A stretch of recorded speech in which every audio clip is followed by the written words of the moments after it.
बदलता जमाना। आज की कहानी। मेरे मोबाइल पर मैसेज आया कि आपके खाते में 20,000 जमा हो गए हैं। तभी फोन की घंटी बजी। उधर से हमारा बेटा अनुज बोल रहा था, पिताजी पैसे भेजे हैं, चेक कर लेना। ऑफिस में हूँ, शाम को बात करता हूँ। मेरा जवाब सुने बिना ही फोन काट दिया।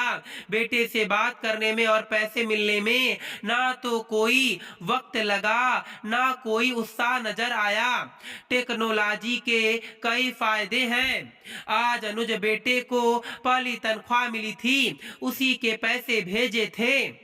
जिस दिन मुझे अपनी पहली तनख्वाह मिली थी, उस दिन की सारी यादें ताजा होने लगी और मैं अतीत में खो गया। तनख्वाह लेकर मैं ऑफिस से सीधा पोस्ट ऑफिस गया और 200 रुपए का मनी ऑर्डर किया। नीचे संदेश कॉलम में माँ पिताजी आपको प्रणाम लिखा और अपनी पहली तनख्वाह के बारे में लिखा। पोस्ट ऑफिस से निकलकर खाना खाने के लिए कैंटीन गया, पर भूख तो जैसे थी ही नहीं। बस यही सोचता रहा कि 4 से 5 दिन तो मनी ऑर्डर पहुंचने में लग जाएगा। पिताजी माँ के लिए साड़ी लाने को कहेंगे, पर माँ बोलेगी मेरे पास बहुत साड़ी है, तुम अपने लिए कपड़े ले लो। फिर शायद माँ बोलेगी पोस्ट ऑफिस में जमा कर दो, बेटी की शादी में काम आएंगे। यही सोचते सोचते मैं कैंटीन से ऑफिस कब पहुंच गया पता ही नहीं चला। ऑफिस में फिर काम पर लग गया और रात हो गई। घर पहुंचकर फिर वही ख्याल कि पैसे कब पहुंचेंगे, माँ पिताजी की क्या प्रतिक्रिया होगी, यही सोचते सोचते आंखें लग गई। इसी तरह 2-3 दिन और निकल गए। तभी मन में विचार आया कि क्यों ना घर चला जाए और सबको सरप्राइज दिया जाए। बात से बात करके सोमवार की एक छुट्टी ली, बाजार जाकर सबके लिए उपहार खरीदे और शाम की गाड़ी पकड़कर घर के लिए चल दिया। घर पहुंचते पहुंचते लगभग सुबह के 11 बज गए। घर पहुंचकर देखा कि दरवाजे पर घर के सब सदस्य खड़े हैं। मन थोड़ा विचलित हुआ, फिर देखा पोस्टमैन भी खड़ा है। उसे देख सब माजरा समझ आ गया। अंदर गया तो सब आश्चर्यचकित हो गए। पिताजी बोले सब ठीक है ना? दादी बोली महीना भर तो रुकेगा। माँ बोली आना ही था तो मनी ऑर्डर क्यों किया, पैसे हाथ ही ले आता, कुछ खर्च बच जाता। तभी पोस्टमैन बोला भाई साहब, मैं आपके मोहल्ले में पिछले 8 साल से डाक बांट रहा हूं, पर आज पहला मौका है कि आपका मनी ऑर्डर आया है।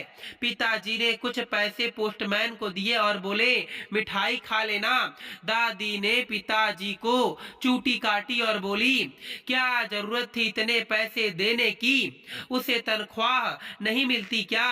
पिताजी बस मुस्कुरा दिए। पोस्टमैन जाने के बाद मैंने सूटकेस खोला और सबके लिए लाए उपहार बांट दिए। सब अपने अपने गिफ्ट खोलकर देखने लगे, पर माँ ने गिफ्ट नहीं खोला और पूछा अपने लिए क्या लिया। मुझे खामोश देखकर माँ फिर बोली तनख्वाह से कुछ पैसे भगवान जी के लिए निकाले, अगले महीने से अपने आप निकाल देना, मैं याद दिलाने नहीं आऊंगी। यह तेरी पहली तनख्वाह थी इसलिए ठीक है, पर अगली बार से किसी के लिए कुछ मत लाना, समझा? मैंने हाँ में सिर हिला दिया। तभी मेरी धर्म पत्नी की आवाज से मुझे अतीत से वर्तमान में खींच लिया। चलो बेटे के साथ बैठकर खाना खा लो। तभी मैंने महसूस किया कि पिताजी को 200 रुपए भेजकर जो उत्साह पूरे परिवार में देखा था, वैसा उत्साह आज 20,000 रुपए मिलने पर भी दिखाई नहीं दिया। शायद सब कुछ बदलते दौर का असर है, कुछ टेक्नोलॉजी का भी योगदान है, क्योंकि कुछ घटा नहीं कि समाचार तुरंत पहुंच जाता है। पहले इंसान छोटी छोटी चीजों में खुशियां ढूंढ लेता था। आने वाले समय में न जाने खुशियां ढूंढने के लिए इंसान को क्या क्या करना पड़ेगा और सहना पड़ेगा। दोस्तों, मैं उम्मीद करता हूं कि आपको यह कहानी पसंद आई होगी। फिर मिलेंगे आपसे अगली कहानी में। आप सभी का धन्यवाद।